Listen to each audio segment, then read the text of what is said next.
이번 겨울에 눈이 쌓인 건 처음인 것 같습니다. 잠깐 쌓이다가 녹은 적은 있었지만 집에서 나오면서 찍은 사진인데요. 예쁘죠?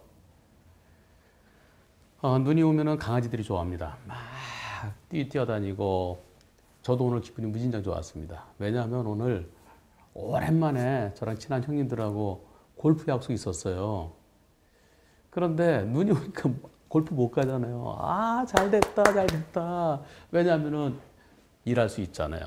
점심때 조금 지나서 사무실에 나왔습니다. 그래서 오늘 일을 하면은 다음 주가 무진장 편해집니다. 집에서 시간이 있어서 댓글들 쭉 몇 개를 봤는데요. 평소에 댓글을 보기가 시간이 잘 없어요. 댓글을 쭈르륵 보면서요.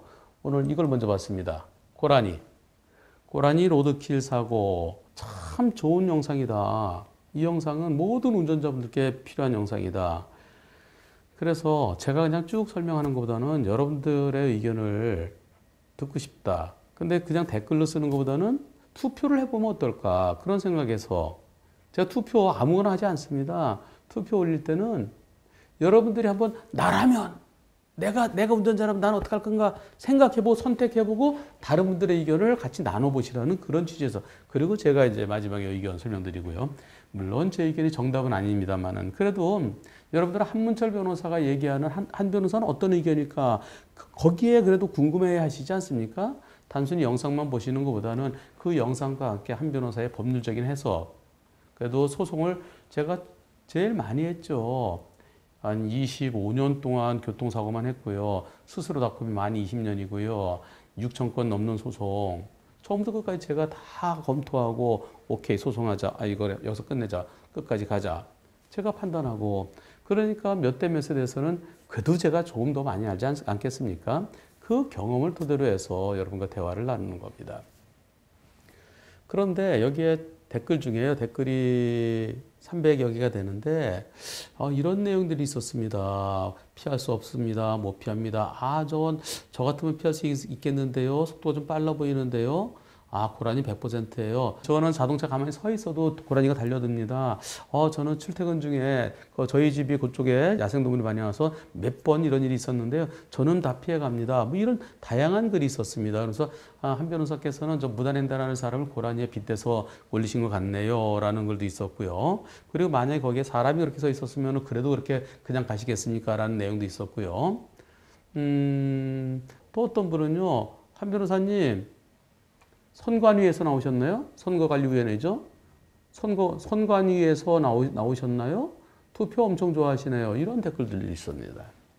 제가 선관위하고 무슨 상관이 있겠습니까? 근데 투표 좋아한다고 그렇게 글 올리시면은 제가 볼 때는 별로 제가 유쾌하지는 않겠죠. 투표는 필요해서 하는 건데 왜 쓸데없이 투표를 많이 하냐 그런 식으로 쓰신 것 같아서요. 제가 별로 유쾌하지는 않았습니다. 또 어떤 분들은 쉬어가는 코너인가요? 네, 이게 투표가 왜 필요하죠? 그리고 어차피 고라니한테 손해배상 청구도 못 하잖아요. 이런 글들이 여럿 있었는데요. 이게 엄청 중요합니다. 왜 그랬을까요? 다 이유가 있어서 올리는 거 아니겠습니까? 제가 여기 한문철 TV에 올릴 때는 항상 강조하는 말이 사고 당하지 마십시오. 사고 내지 마십시오. 그래서 올리는 거죠. 이게 고라니한테 몇 대몇 손해배상 받으라고 받기 위해서 그러는 겁니까? 고라니가 주인이 없잖아요. 야생동물 국가가 책임집니까? 안 집니다. 국가에서 펜스를 갖다 더 높게 했어야 된다? 이건 말이 안 되죠. 펜스 아무리 높게 해도 저 뒤로 돌아서 들어오는 것도 있고요. 진짜 멀리서 점프해서 들어올지도 모르는 거고요. 그거는 그래서 국가의 책임이 없습니다. 제가 이걸 올린 이유는요. 저는 이번 사고 불박차의 속도에 주안점을 뒀습니다. 보시죠. 불박차의 속도가 어떤가요? 제한속도 60도인데요. 빨라 보이죠? 80 넘어 보입니다. 여기서 들어오는데요. 지금 속도가 빠르지 않았으면 어떤 분은 80이라고 하시는데 제가 볼 때는 여기 좀 좁아 보이기도 빠르게 느낄 수도 있죠. 100 넘을 것 같아요. 그냥 제 느낌입니다. 60을 지켰으니 안 보였을까요? 빠르면 안 보입니다. 천천히 가면 보입니다. 여기 자동차 전용 도로 아니에요. 그러면 사람들이 있을 수도 있죠. 그리고 아저씨들이 낮술 드시고 이렇게 천천히 가다가 나 저 건너편인데 저기까지 돌아가기 싫어. 여기서 가야지. 그럴 수도 있죠. 그래서 제일 중요한 거는 미리 보이느냐 안 보이느냐입니다. 안 보였던 저 고라니가 여기에서 튀어 들어왔으면은 그런 방법이 없어요. 거기서 들어왔으면은 여기서 가는데 들어왔으면은 지금 이게 여기서 움직이는 게 아니라 여기서 들어오면요 60을 지켰어도 못 피하죠. 항상 과속일 때 문제되는 건요. 제한속도를 지켰으면은 미리 보고 피할 수 있었는데 과속했기 때문에 보이는데도 못 피했다. 그런 게 과속의 잘못입니다. 두 번째, 과속하지 않았으면은 죽지 않았을 텐데 과속했기 때문에 충격이 커서 죽었다. 과속했기 때문에 충격이 커서 결과가 더 커졌다. 이럴 때 과속이 문제되는 겁니다. 근데 60으로 가더라도 고라니 밟히면 죽어요. 그런데 문제는요. 미리 보인다는 거죠. 시야를 넓게 보면 여기 시커먼 게 있잖아요. 만약에 검은 옷 입은 어떤 꼬마가 한 유치원생이 저기 혼자서 저기 서 있으면은 여러분들 어떻게 하시겠습니까? 고라니 키가 얼마나 될까요? 한 6, 70cm 될까요? 애기가 혼자 아장아장 걸어가고 있으면은 한 3살 된 애기가요. 검은 옷 입고. 중요한 거는 미리 발견했으면은 이때 발견해서 속도를 줄이면서 여기에서 고라니한테 너 빨리 지나가라 라고 할 수 있는 어떻게 될까요? 속도를 줄여서 고라니 내가 지나가고 갑자기 들어올지 모르니까 빵빵빵 그러면 고라니가 가겠죠. 어떤 분은 그래도 고라니가 나한테 달려든다. 아니 고라니가 그냥 갈 수도 있고요. 나한테 달려들 수도 있고 확률이 일단 줄어들지 않습니까? 사고의 확률이. 그래서 저는 여러분들 시골길에서 야생동물이 많이 나타나니까 속도를 줄이십시오. 제한 속도를 지키면서 혹시 뭐가 나타날지 모르니까 조심하십시오. 만약에 저 고라니 피하다가 마침 맞은편에 어떤 덤프트럭인데 내가 고라니 피하다가 덤프트럭한테 부딪히면 어떻게 되겠습니까? 내가 죽지 않습니까? 여기서 고라니 달려오고요. 어떻게 됐나요? 불박차 어떻게 했죠? 불박차가 똑바로 갔나요? 고라니 오니까 피했죠. 뭔가가 달려들면 사람은 피하게 돼 있습니다. 고라니가 여기서 달려들죠? 그럼 차는 이렇게 피하도록 돼 있습니다. 덤프트럭 왔으면 어떻게 되겠습니까? 사망이죠.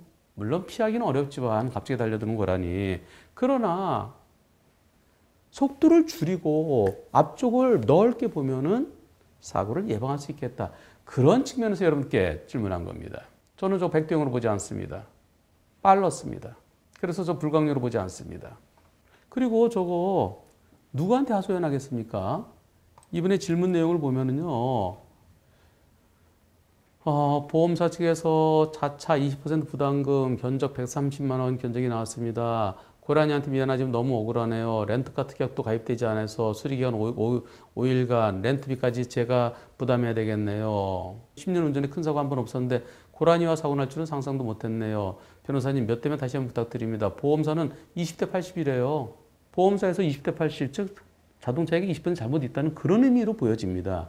이게 무슨 의미인지는 모르겠어요. 그러면서 자동차에게 빵 %면 항상 자차 보험할 때 내 잘못 하나도 없으면 할인 할증에 손해를 안 봅니다.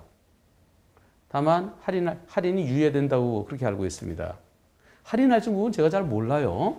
그거는 보험사에서 담당 직원이 제일 잘 알죠. 그래서 불박차한테도 과실이 일부 있으니까 할인 할증에 좀 손해가 보는 그런 게 아닌가. 그렇게 저는 읽혀졌어요. 자차 보험 100% 보험사에 다 해줘야 되는 거 아닌가요? 억울합니다. 그 어떤 분은 아니 고라니아 청구도 하지 못할 때는 이런 걸 왜 올리나요? 왜 투표를 하나요? 뭐 이런 분도 계신데 다 이유가 있어서 올리는 겁니다.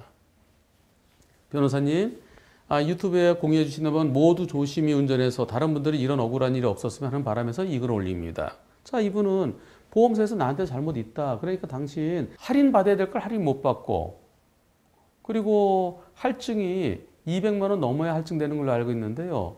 그런데 130만 원이지만 그러나 일부 마치 손해가 보는 것처럼 그래서 본인의 잘못이 있는 자차 처리. 그러면 요번엔 할증 안 하지만 다음번에 할증하겠다든가 뭐 할증 점수가 있다든가 그렇게 불이익을 당하시는 것 같아요. 그게 보험 할인 할증 문제도 있고요. 사고 안 났으면 이런 손해 안 보잖아요. 그런 측면에서 올렸던 건데요. 제가 뭐라고 했냐면요. 보험사는 자동차에게 20% 잘못이 있어서 보험 할인 할증이 불리해진다는 얘기인가요? 제한속도 60인데 불박차 속도가 많이 빨라 보입니다. 제가 느끼면 한 100 정도 돼 보이는 것 같아요. 뭐 그 정도 안 될지는 모르겠는데 제 느낌이에요. 제한속도 60이었으면 미리 속도를 줄이며 빵 해줘서 필요하면 멈춰야죠. 고라니에게 비키게 할 수도 있어 보이는데 어떤가요? 일단 유튜브에서 시청자 의견 투표해 보겠습니다. 불박차 속도 얼마였나요? 확인할 수가 없네요. 속도는. 여하튼 불박차 속도는 60보다 많이 빨라 보입니다. 이렇게 제가 글을 주고받았습니다. 그리고 여러분들께 투표를 해봤죠. 그 투표 결과 어떻게 나왔을까요? 불박차 잘못 없다. 나도 못 피한다가 71%. 불박차 잘못 있다. 나는 피할 수 있을 듯하다. 28%. 오늘 오전에 올렸는데 지금 올린 지 불과 몇 시간 안 돼요. 몇 시간 안 되는데 1,800여 명이 참여하셔서 난 못 피한다. 난 피할 수 있다. 71대 28.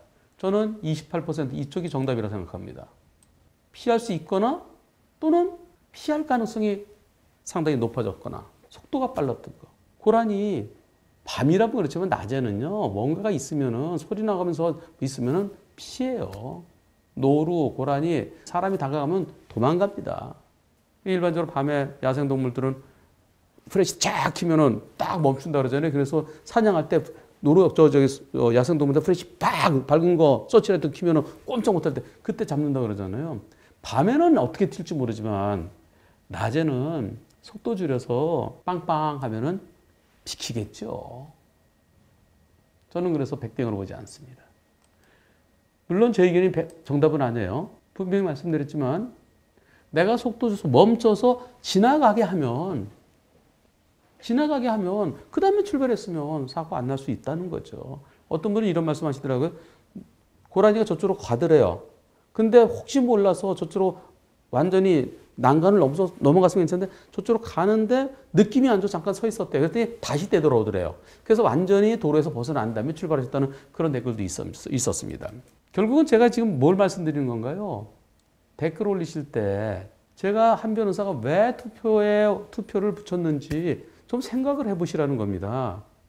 여러분들이 저런 상황이 되면 여러분들은 사고 내지도 당하지도 마시라는 취지에서 올리는 거죠.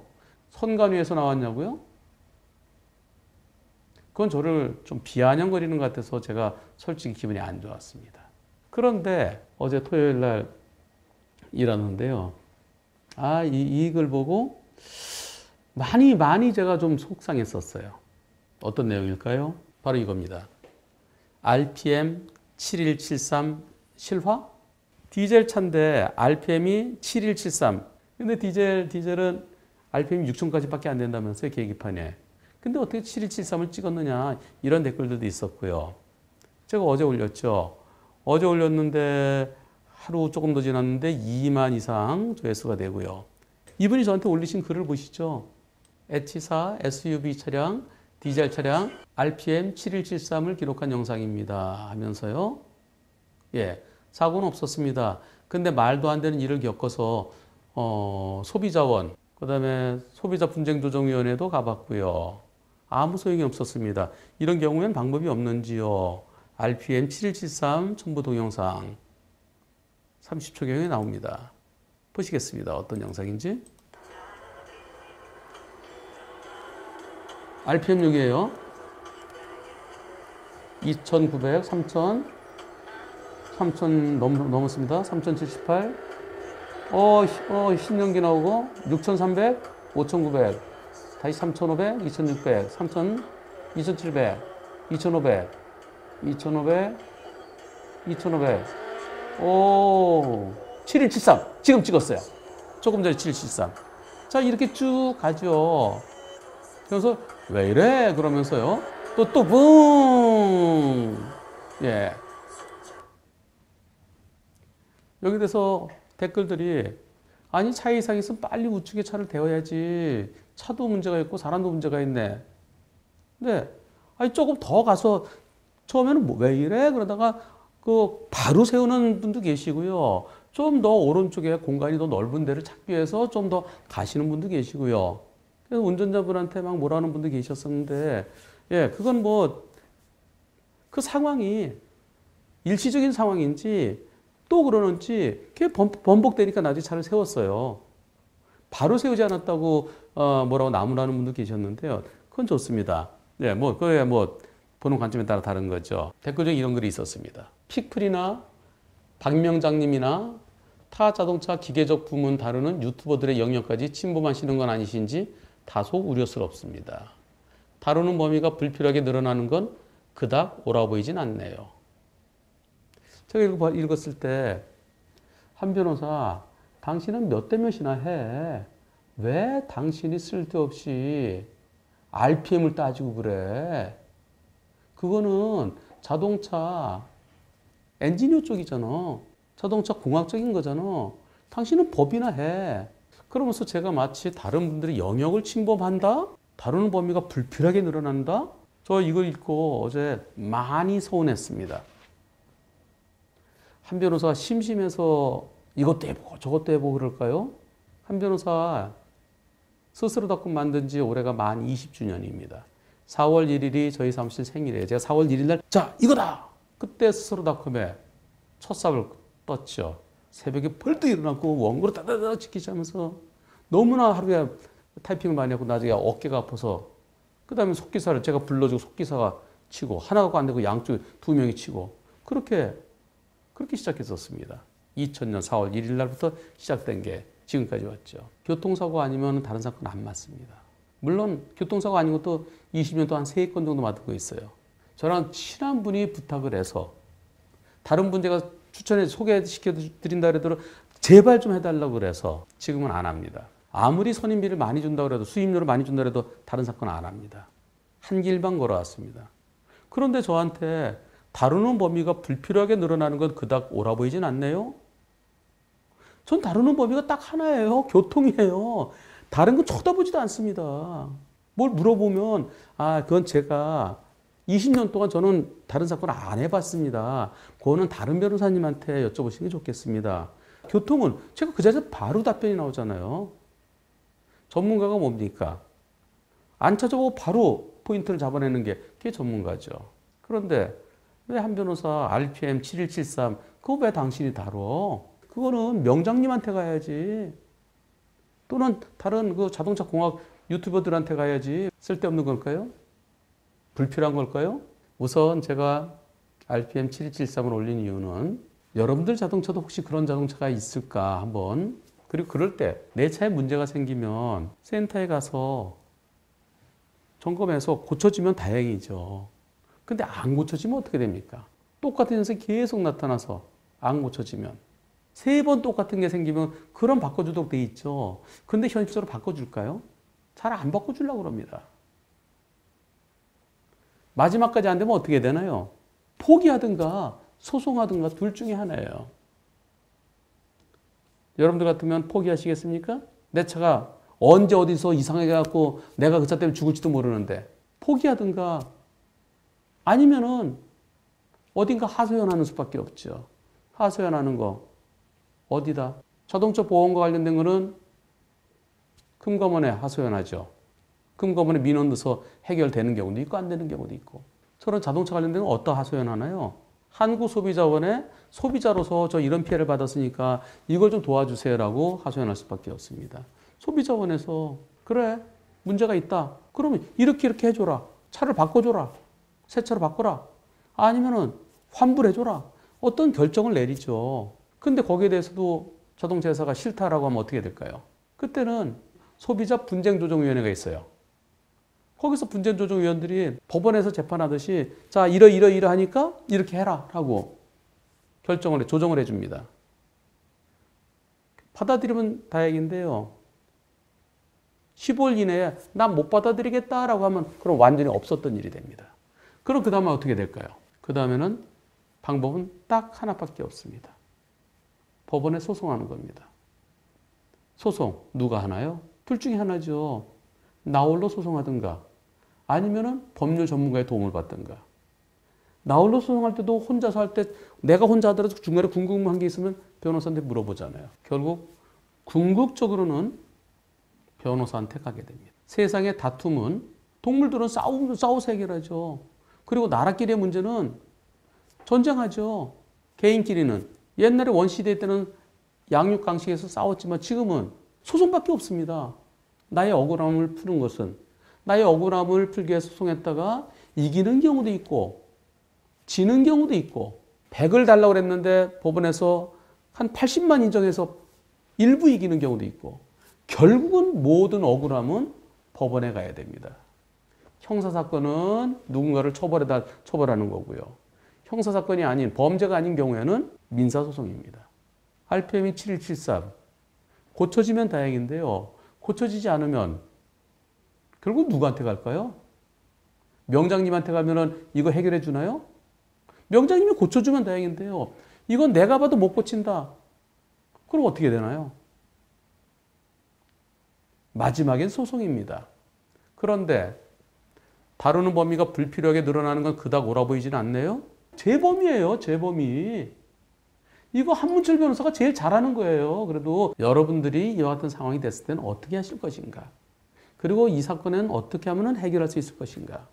그 해결책을 여러분들께 제가 직접은 도와드리지 못하더라도 그 방법을 알려드리기 위해서 올렸는데 저한테 픽프리 전 어디 어떤 아이디 저렇게 닉네임인가 보죠? 픽프리나 박명장님이나 타 자동차 기계적 부문 다루는 유튜브들의 영역까지 침범하시는 건 아닌지 다소 우려스럽습니다. 제가 뭘 침범을 해요? 제가 뭐 어디 뭐 정비사업소 또 하나 차리려고 그러는 걸로 그렇게 생각하십니까? 전 몇 대면 하나 하기도 바빠 죽겠어요. 어제도 나와 일했고요. 오늘도 눈이 내리니까 박수 치면서 사무실 나와서 일하고 있습니다. 다루는 범위가 불필요하게 늘어나는 건 그닥 옳아 보이진 않네요. 저 하기 싫어요. 그냥 몇 대 몇이 제일 편합니다. 저는 누가 다쳤다 그러면 진단서 보면은 장애가 나올지 안 나올지, 장애가 남을지 안 나올지 눈에 보입니다. 피해자들 이제 크게 다치거나 돌아가시는 경우도 있잖아요. 그런 경우는 소송을 해야 될 거냐 말 거냐 신중하게 판단해야 돼요. 전 그거 잘 판단합니다. 눈에 보여요. 한 길만 걸어왔기 때문에. 이건 소송이 필요한 사건입니다. 이건 소송하시면 오히려 위험합니다. 이건 소송하시면 안 됩니다. 눈에 보이죠. 그 자동차 엔지니어 분들이 소리만 들어도 아시듯이 저는 딱 내용 보면은 3분 이내에 파악이 됩니다. 근데 이 사건은 몰라요. 그럼 제가 모른다고 전 이 분야 모릅니다 하고 제가 그냥 포기해야 될까요? 다른 분한테 가서 질문하세요. 이미 이 사건은 다른 분한테 아무리 해봤자 해결이 안 되는 사건이었습니다. 마지막에 한 변호사님 저 어떻게 해요? 그래서 여러분들과 함께 고민해보고 그리고 마지막에 일단 올려놓고 그리고 여러분들이 이 사건의 포인트가 뭔지 여러분들 왜 그런지 아세요? 아까 그 차가 왜 신연기가 막 나오고 그리고 왜 막 했는지 아세요? 댓글 다 봤는데요. 거기에 정답 없었어요. 정답 비슷한 건 있었습니다만은. 그럼 여러분들이 자동차에 대해서 제가 여러분들한테 뭘 보고 싶었냐면 자동차에 대해서 무진장 많이 아시는 듯 하지만 막상 보면 알맹이는 없었네. 물론 명장님이나 뭐 이런 분들이 와서 댓글을 달아주셨으면 정답이 나왔겠죠. 그런데 막상 그분들도요. 차를 내가 직접 봐야 되겠다. 그러지 않겠습니까? 이런 것 같은데 근데 더 정확한 차를 좀 봐야 되겠다라고 하시겠죠. 그래서 여러분들이 자 이런 현상이 왜 그런지 생각해 보시고 그럼 뭐가 문제였는지를 2편으로 보여드리려고 그랬는데 물론 아예 한 변호사가 제가 2편에서 보다 더 구체적인 거 설명드리겠습니다. 이건 제 영역은 아닙니다만은 제가 여러분들하고 같이 검토해 보기로 여러분들 한번 같이 한번 생각해 보시죠. 이렇게 얘기를 했으면 이런 걸 안 올라왔겠죠. 그런데 한 변호사가 올릴 땐 다 이유가 있는 겁니다. 제가 뭐 심심해서 영역을 확대하기 위해서 제가 그래서 그러겠습니까? 저는 여하튼 타 자동차 기계적 부분 다루는 유튜버들의 영역까지 침범하시는 건 아니신지 다소 우려스럽습니다. 다루는 범위가 불필요하게 늘어나는 건 그닥 옳아 보이진 않네요. 이 글을 보고요. 솔직히 기분이 안 좋았습니다.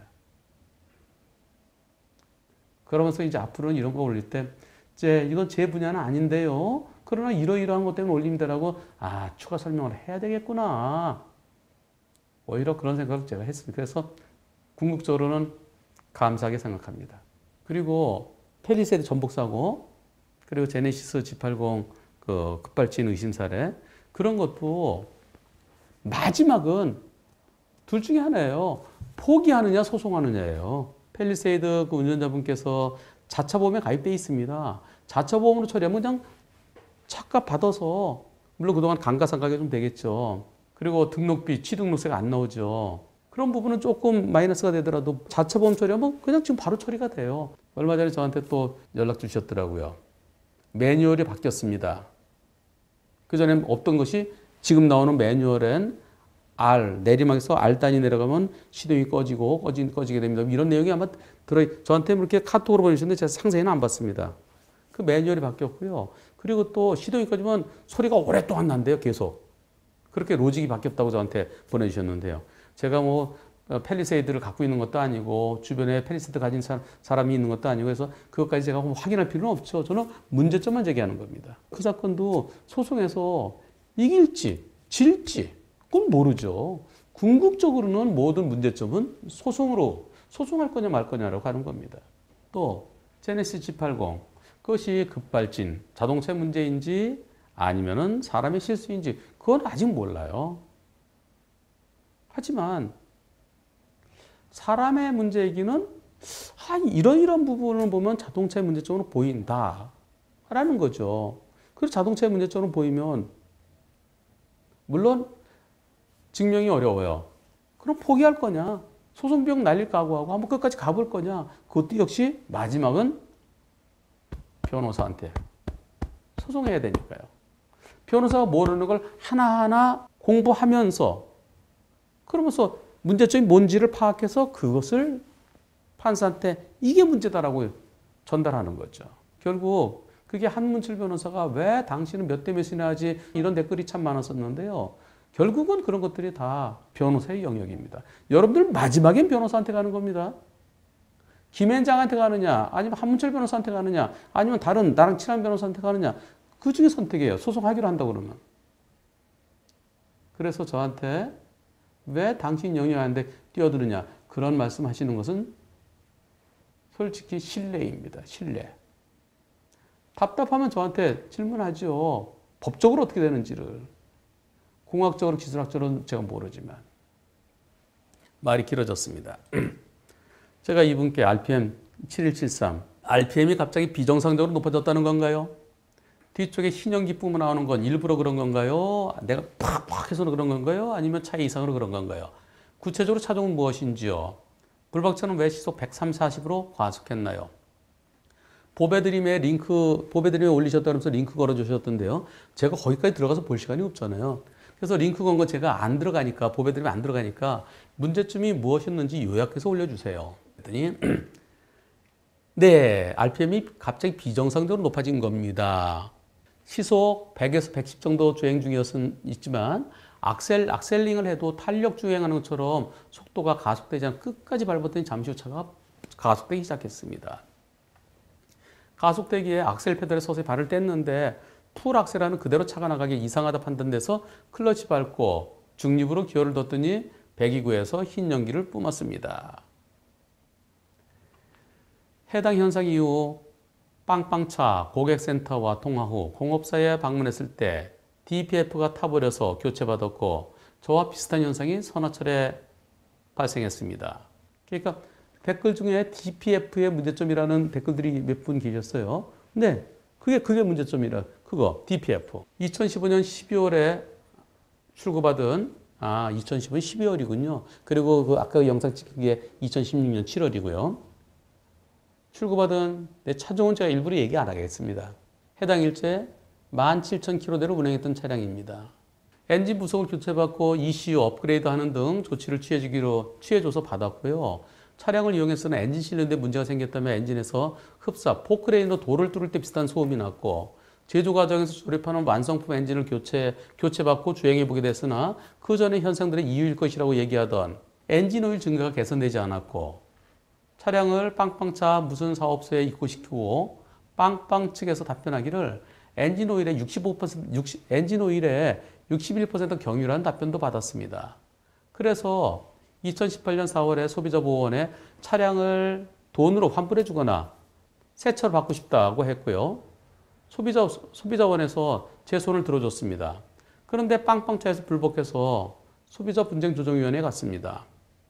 전문위원들이 민법 575조, 580조, 소비자기준법 16조, 소비자보호법 시행령 8조, 소비자 분쟁 해결 기준 별표 2, 종목별 해결 기준, 공산품, 자동차 별표 4, 품목별 내용 연수표를 검토하여 작년 7월에 처음 살 때는 2,800만 원 조금 안 되게 주고 산 차인데 2,297만 원을 배상하라는 결정을 내렸지만 빵빵해서 자동차 회사에서 불복하면서 배상받고 싶으면 소송을 진행하라고 했습니다.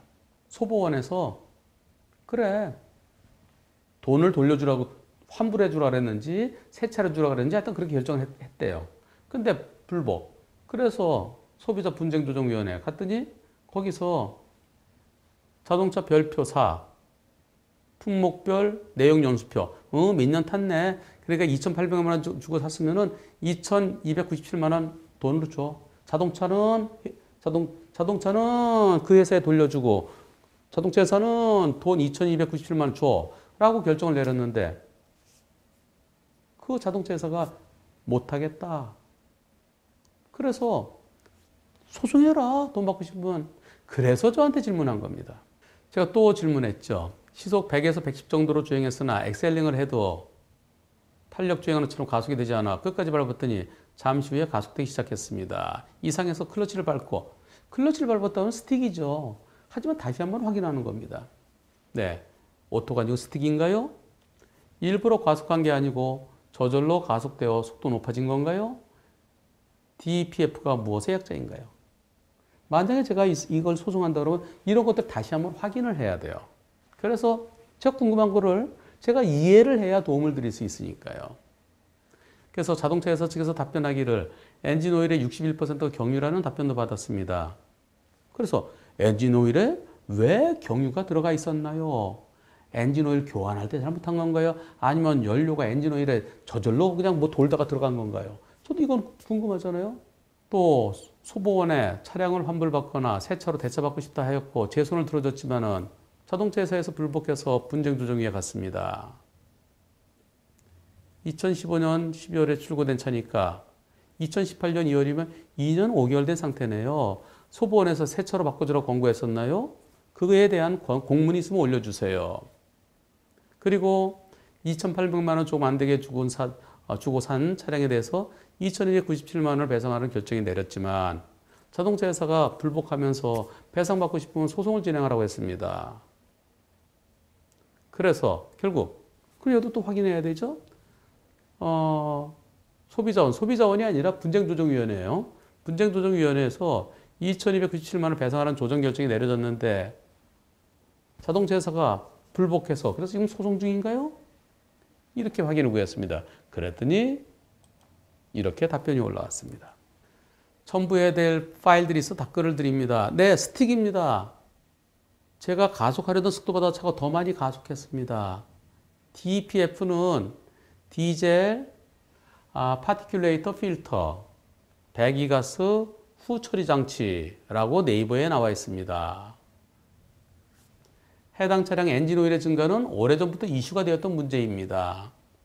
소비자원에서 보내온 서류는 처음에 그때 서류는 중요치 않아서 그냥 신경 안 썼는데 왜냐면 그게 안 돼서 분쟁조정위원회 갔으니까요.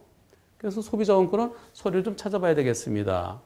분쟁조정위원회 결정서는 사진을 올리겠습니다. 아직 소송은 진행 중이지 않습니다. 추가로 이상 증상 동영상이 있어서 하나 더 올려드립니다. 하면서 페트병이 있어요? 뭔가요 이거는? 보죠. 아까 네, 이 소리. 포크레인 땅 파는 소리. 이걸 보여주시려고. 네, 진짜 포크레인 따따따따따따따따.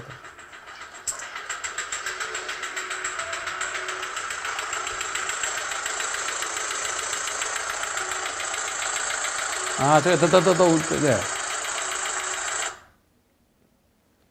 저는 도대체 이게 왜 그런지 모르죠. 이런 부분은 진짜 명장님들께서 보셔야 될 문제죠. 그런데 문제는요. 이 사건이 소비자 분쟁조정위원회까지 가서 거기서 2,297만 원? 2,800만 원 조금 안 되는 거지만 그 돈 줘라. 차 돌려받고 돈 줘라라고 했는데 싫다. 소송해라. 그럼 어떻게 될까요? 이걸 명장님이 해결해 줄 수 있나요? 자동차 공학자가 자동차 아주 최고의 엔지니어가 해결해 줄 수 있나요? 자동차 전문가, 공학적으로 전문가가 해결해 줄 수 있나요? 누가 해결해 줄까요? 변호사한테 상의를 해야죠. 그런데 타 영역을 침범한다고요? 여기에 쭉 조정 결정문입니다. 저희는 오픈하지 않겠습니다. 이러이러한 문제점이 있다. 아까 요약되어 있는 거예요. 그것 때문에 2,297만 원, 뭐 액수가 중요한 건 아니고요. 한 2,800만 원 정도인데 몇 년 지났으니까 그래서 2,297만 원 줘라. 여러분들 민법 575조가 뭔지 아시나요? 민법 580조가 뭔지 아시나요? 저는 안 봐도 알아요. 결국 그쪽으로 가는 겁니다. 자동차 공학자분들이나 엔지니어들이 민법 575조가 뭔지 580조가 뭔지 아시겠습니까? 왜 이걸 남의 영역을 침범한다고 그러십니까? 제가 그래서 이렇게 얘기했습니다. 소보원의 결정은 아니고 이제 분쟁조정위원회죠. 소비자 분쟁조정위원회. 소보원에서 이행 공고를 한번 했었고, 그런데 못 받아들여서 분쟁조정위원회 갖고 4명의 전문위원들이 서로 자동차 돌려주고 돈 주고 그렇게 하라는데 15일 이내에 어느 한쪽에서 불복하면은 그러고 나서 15일이 지나면 결정은 받고 15일 지나면 그냥 끝납니다. 그걸로 이게 확정 판결은 똑같아요. 근데 우리는 못 받아들여라고 하면은 그러면 여태까지 했던 건 전부 다 빵이 됩니다. 없었던 게 됩니다. 이제 남는 건 소송밖에 없어요. 소보원의 결정에 자동차 회사가 불복이면 결국 소송으로 가는 수밖에 없을 듯하네요. 네, 소송밖에 없어요. 둘 중에 하나 포기하든가 소송 가든가. 소송하면 이길 확률은 대략 어느 정도일지요. 당연히 이겨야 옳겠다는 의견입니다. 당연히 이겨야죠. 네, 소보원에서 한번 결정이 내렸고요. 분쟁조정위원회에서도 한번 결정이 내렸고요. 거기서는 아주 공학 전문가도 계시고 그렇거든요. 전문위원들 4분이서 그래 돈 돌려줘라. 그럼 법원에 가도 똑같은 판결이 나올 것으로 여겨집니다. 단정은 못하지만. 그래서 당연히 이겨야 옳겠다는 의견입니다. 변호사님을 선임하면 이겨줄 수 있는데 저를 선임하시겠다고요. 제가 이렇게 답변했습니다. 제가 진행하기엔, 이거 오타 났네요. 제가 진행하기엔 조금, 왜냐하면 제가 엄청 바빠서요. 이 사건은 시간적 여유 있는 변호사님께 맡기시는 게 좋겠습니다. 저는 못 도와드립니다. 죄송합니다. 시간 여유 많은 변호사님께 부탁하십시오. 왜 그랬을까요? 제가 교통사고 손해배상 소송 아닌 것은 안 맞는 이유와 똑같습니다. 보험사를 상대로 한 손해배상 소송은요, 20년 동안에 시스템이 완벽하다는 건 그리고 시스템이 갖춰져 있습니다. 제가 처음에 소송할 건지 안 할 건지를 판단합니다. 저한테 질문이 올라오면 저희 직원들이 필요한 서류 내용 파악해서 저한테 올려주면 제가 보고 이건 이러이러해서 이건 소송 못합니다. 이렇게 하시는 게 좋겠습니다. 이거는 소송이 필요할 것 같은데 그래도 최종적으로는 제가 직접 다시 한번 검토를 해야 되겠습니다. 그럼 그렇게 되면 저한테 예약을 하고 오시죠. 그럼 제 앞에 앉으셔서 제가 관련된 서류들 보고 블랙박스 영상도 보고 다친 경우에는 진단서, 사망인 경우에는 사망 진단서, 그리고 직접 제가 또 몇 가지 확인하고 그렇게 해서 오케이, 소송 실익이 있다. 소송 실익이 있다는 것은 손해보지 않는다. 위험하지 않다. 보험사에서 얼마 준다는데 이거보다는 늘어난다. 비용 감안할 때. 기간과 비용을 감안하도록 충분히 여유가 있다. 판단되면 소송하는 거예요. 물론 어떤 데는요, 이거는 가능성이 좀 별로 없어 보이는데, 그러나 가족들이 두고두고 아쉬움 남기지 않게 해서 지더라도 해 주십시오. 그럴 땐 제가 반드시 그럽니다. 만약에 그랬을 때 소송 비용을 상대편에 물어줘야 되는데 그것까지 생각하셔야 됩니다. 그럼 제가 여쭤보죠. 그 정도 여유가 있으신지. 여유 없는 분들은 나중에 이중고예요. 네, 괜찮습니다. 상대편한테 경우에 따라 1,000만 원 물어줘야 될 때도 있어요. 각오하고 있습니다. 라고 하신다 그러면 그럼 한번 열심히 싸워보십시다. 그런 경우는 1% 안 돼요. 나머지는 소송 실익이 있다고 판단되면 그럼 제가 1시간 정도 같이 상담하면서 옆에 저희 변호사들, 그다음에 또 송무실장, 또 그 개호팀장, 경우에 따라서 간호사 같이 앉아갖고 저희 직원들 기본적으로 3, 4명 앉은 다음에 여기에 저희 상담하러 오신 의뢰인들 앉아 계시고 그리고 제가 설계도를 그립니다. 이 사건은 이렇게 해서 이렇게 진행된다. 포인트는 이거다. 자, 우리는 이걸 집중 공략한다. 그리고 이거는 저쪽에서 이렇게 공격이 들어올 것이다. 그럼 우리는 이렇게 커버한다. 그리고 이렇게 공격 들어오면 이만큼은 우리도 각오를 해야 된다. 소득과 장애와 과실 이 3개가 포인트거든요. 사망사고일 때는 이제 뭐 장애는 없죠. 소득, 과실 이런 걸 놓고 크게 보면 그래서 3가지지만 세부적으로 또 봐야 될 게 있습니다. 그래서 제가 6천 건 소송하면서 이런 부분이 함정이더라. 이런 부분이 나중에 우리가 예상치 못했는데 이것 때문에 지난번에 곤혹을 치렀다. 그런 것들 다 체크해서 그 다음에는 시스템으로 흘러갑니다. 저는 처음과 중간중간 체크와 마지막만 판단합니다. 나머지는 시스템으로 흘러갑니다. 그런데요. 교통사고 아닌 다른 사건, 예를 들어 형사사건이라든가 또는 무슨 이혼 사건이라든가 회사 사건이라든가 이런 거는 시스템이 안 돼요. 시스템이 안 돼서 전부 다 제가 만나야 돼요. 교통사고, 손해배상 소송은 보험사 상대로 하는 거는 시스템화되어 있기 때문에 저는 중간중간만 확인하면 되는데요. 교통사고, 손해배상 소송이 아닌 나머지는 시스템화가 되어 있지 않기 때문에 제가 처음부터 끝까지 그 의뢰인을 그때그때마다 만나고 제가 직접 다 쓰고 그게 싫어서 안 합니다.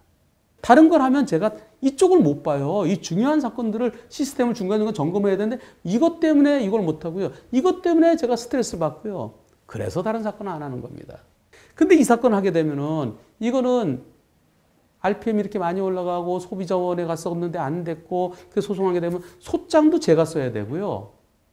준비서면도 제가 써야 되고요. 제가 모든 걸 다 해야 되고 이분하고 제가 전부 다 이분하고 제가 글을 주고받아야 되고요. 제가 바쁩니다. 이 사건을 하면은 저희 사무실에 진행한 나머지 사건에 지장이 있습니다. 그래서 제가 진행하기엔 조금, 왜냐하면 제가 엄청 바빠서요. 이 사건은 시간적 여유 있는 변호사님께 맡기시는 게 좋겠습니다. 저는 소비자원의 조정마저 거부한 그 자동차 회사의 문제점만 유튜브를 통해서 제기하고 소비자원에서 그리고 소비자 본정 조정위원회 설계했을 때는 그러면 해주지. 제가 지금 구체적으로 내용 다 보진 않았지만 그래서 그러고 소송까지 하라 그러면 얼마나 힘들겠느냐라는 것만 제 유튜브를 통해서 소개를 하고 소송 진행은 다른 변호사님의 도움을 받으시는 게 좋겠습니다. 그러면서 제가 하나 또 체크하시라고. 그나저나 소면시효는 괜찮나요? 빵빵 자동차에서 차량 이상에 대해 마지막 점검을 언제 했는지, 뭘 고쳐주고 교환해주고 마지막 한 게 언제인지. 왜냐하면 소멸시효 3년에 걸릴까 걱정스럽습니다. 소비자보호원에 민원 제기한 것만으로는 소멸시효가 중단된다고 단정하기 어려울 수 있어서요. 어떻게 생각하십니까? 한문철 변호사가 생각보다 바쁩니다. 그러나 저한테 어디 다른 데 물어볼 데 없으니까 다른 데 가면 물어보려고 상담료 내야 되는데 한 변호사는 상담료 안 받고 그래도 아는 범위 내에 도와드리잖아요.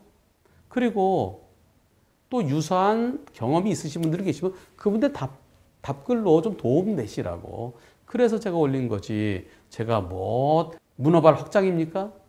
다시 한번 설명드리지만 엔지니어로서 해결 안 되면 기술적 측면에서 해결 안 되면 결국은 소송이냐 아니냐입니다. 결국 변호사의 영역입니다. 댓글 얘기 나온 김에 하나만 더 말씀드리겠습니다. 어이구, 한 시간 정도 얘기한 것 같네요. 하나 더 말씀드리죠. 제네시스 G80 급발진인가 운전 미숙인가. 처음에 오픈했을 때 댓글이 이상한 댓글들이 참 많아요. 왜 쓸데없는 얘기 이렇게 길게 해?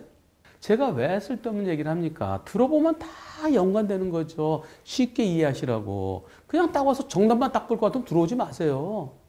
어제 축구했는데 몇 대 몇이야? 누가 이겼어? 그거만 볼 것 같으면 들어오지 마세요. 그 골 넣는 장면, 와, 아이씨, 막 이런 거. 그걸 보려고 그러면 다시 보기도 되는 거 아니겠습니까? 그러면서 저 차에는 후방 영상 있을 때는 후방 영상을 왜 공개를 안 해? 뭔가 숨기고 있네? 왜 공개를 안 했을까요? 뭘 숨긴 게 있을까요? 한 변호사가 그런 사람이 아닙니다. 한 변호사는 제가 궁금한 건 다 확인을 해서 그래서 문제가 있다. 내가 판단할 때, 내가 생각할 때 이게 문제가 있다. 그럼 안 올리죠. 뭐하러 올리겠습니까? 후방 영상, 처음에는 저한테 후방 영상 안 보내주셨어요. 그래서 후방 영상 없나요? 이랬더니 나중에 보내주셨어요. 근데 후방 영상 보니까 별 도움될 만한 게 없어요. 후방 영상이 필요하면은 제가 우거리를 하잖아요.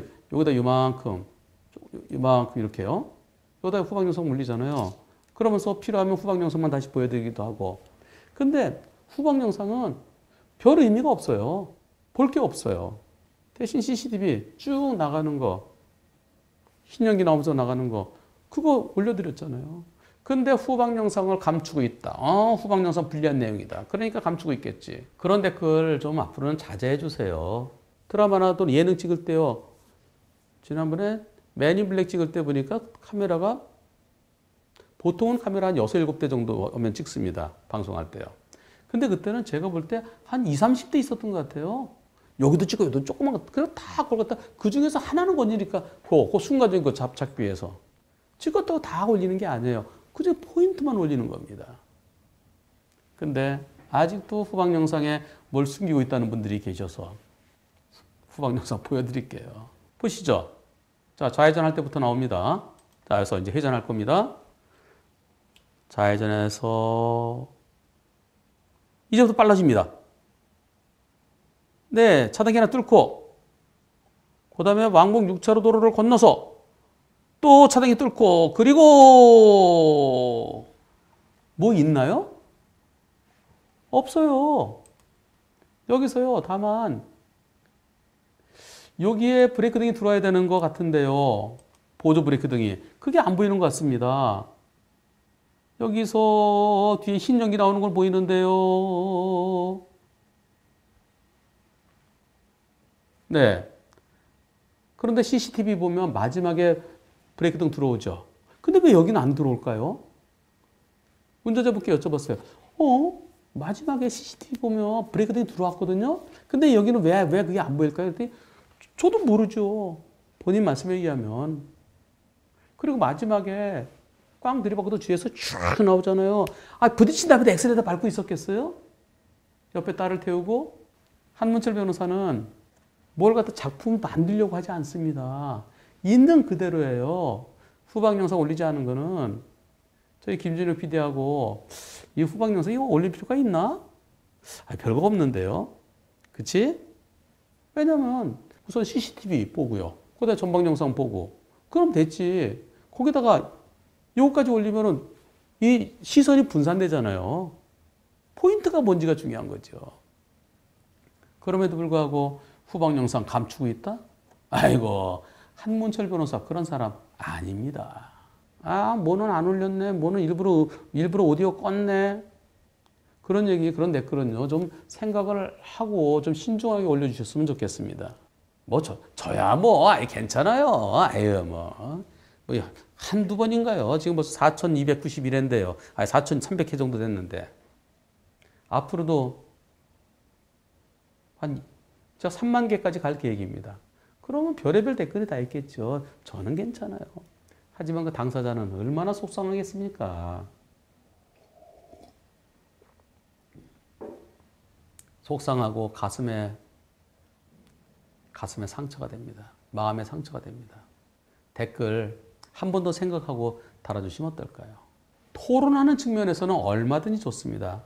변호사님, 저는 이렇게 생각하는데요. 근데 변호사님은 이렇게 말씀하셨지만, 제 생각이 이렇습니다.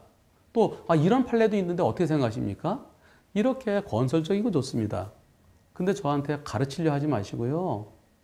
저한테 훈계하려고 하지 마시고요. 그리고 어떤 분, 제 머리 헤어스타일이요. 제가 제일 좋아하는 스타일입니다. 일부러 제가 삐죽삐죽 해달라고 그래요. 마음에 안 든다는 분 자꾸 그러시는데요. 코디는 제가 알아서 합니다. 나올 때 넥타이, 와이셔츠 제가 딱 고르고요. 그 다음에 요거 손수건, 행커치프 요거 딱 제가 고르고요. 제가 다 알아서 합니다. 머리는 헤어샵에서 합니다. 좀 젊게 해달라고 젊게. 젊어 보여야죠. 예전에는 좀 더 나이 들어 보이려고 그랬었는데요. 젊을 때는. 이제는 젊게 보이려고 젊어 보이려고 발버둥 칩니다. 저 발버둥 치는 거 뭐라 그러지 마세요. 그냥 한문철 TV는 한문철 TV 그 자체로 보십시오. 가훈. 저희 집 가훈이 뭔지 아세요? 건강과 노 스트레스. 몸이 건강해야 됩니다. 제가 눈이 안 보이면 못하죠. 머리로 판단 못하면 못하죠. 육체적인 건강 매우 중요하죠. 그런데 육체적인 건강만큼 필요한 게 정신적인 건강입니다. 스트레스입니다. 스트레스. 스트레스 때문에 화병 걸리는 거예요. 그러면 정신 건강을 해쳐지고 그러면 몸이 건강하더라도 일을 못합니다. 한문철 TV에서 저한테 제보해 주신 분 그리고 또 어떤 분 댓글 다시는데 그 밑에 막 이상한 댓글이 달리잖아요. 또 저 역시 댓글 때문에 스트레스를 받습니다. 같이 고민하고 같이 토론하고 이거는 아무리 어려운 문제라도 괜찮습니다. 짧은 댓글에 사람의 가슴에다 칼을 꽂는 그런 댓글들은 우리 하지 맙시다. 건강과 노 스트레스. 거기에 하나 더 안전. 사고 당하면 다치잖아요. 죽잖아요. 그걸 건강과 안전은 같이 가는 겁니다. 그리고 몸은 안 다치고 내 차 망가지잖아요. 그럼 내가 애지중지한테 차 망가지면 스트레스 받잖아요. 그리고 제가 잘못했는데 내가 잘못했다고 그러고 100대인데 100대 아니면 스트레스잖아요. 사고 안 내고 안 당하면 그런 스트레스 안 받잖아요. 교통사고 아니면은 대한민국에서 제일 많이 죽는 게 암이고요. 두 번이 자살이고요. 세 번째 교통사고 아닙니까? 1년에 4,000명씩 죽지 않습니까? 10,000명이 하나씩 죽어가지 않습니까? 다치는 사람은 1년에 100만 명이래요. 사고 예방으로 해서 사고 내지도 말고 당하지 말자. 제가 맨날 이거 얘기하지 않습니까? 그걸 얘기하는데 선관위에서 나왔냐고요? 선거관리위원회에서?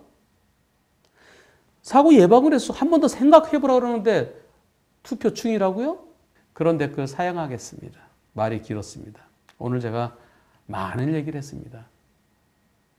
그래도 한문철 변호사가 한 분야에서는 여러분들께 제가 보고 제 의견을 설명드리고 그거는 교통에 관련돼서 대한민국 특강하는 사람 누가 있습니까? 실질적으로 저 하나 아닙니까? 바빠 죽겠는데 그래도 어떡하겠습니까? 저를 불러주시는 공공기관, 국가기관 달려가야죠. 제가 강의하러 갈 때 진짜 시간 대비 생각하면 안가에 옳습니다. 그러나 제가 가서 유튜브로 설명드릴 수 있는 것도 있고요. 제가 가서 강의를 해서 그 강의 듣는 분들이 경우에 따라서 40명일 때도 있고 100명일 때도 있고 200명일 때도 있고 그분들이 중요한 역할을 하면서 제가 여태까지 20몇 년 동안에 경험해서 제가 느꼈던 문제점들을 그분들이 또다시 다른 분들에게 전파할 수 있다 그러면 저는 전파 가능성 이것 때문에 강의를 하는 겁니다. 아무리 강의를 많이 준다 하더라도 전파 가능성이 없고 그분들이 영향력이 없다 그러면 제가 갈 이유가 없죠. 저 이렇게 삽니다. 이 모습이 좋아서 여러분들이 한문철 TV 보시는 거 아닙니까? 이게 뭐 드라마도 아니고 이게 무슨 뭐 노래가 나오는 것도 아니고 한문철 TV는 한문철 TV 그 자체만으로 블랙박스 영상이 나오고 그리고 다른 분들은 어떻게 생각하시는지 들어보고 그리고 한문철 변호사가 여태까지 경험을 토대로 해서 이렇게 얘기를 하고 그리고 제일 마지막에는 그 아쉬움 이런 아쉬움 그 아쉬움에 다음번에 그 아쉬움 맞다. 그래서 사고 내지 마시고 사고 당하지 마시고 그래서 건강하시고 스트레스 받지 마시라고 그래서 한문철 TV를 하는 겁니다. 앞으로 더 열심히 노력하겠습니다. 고맙습니다.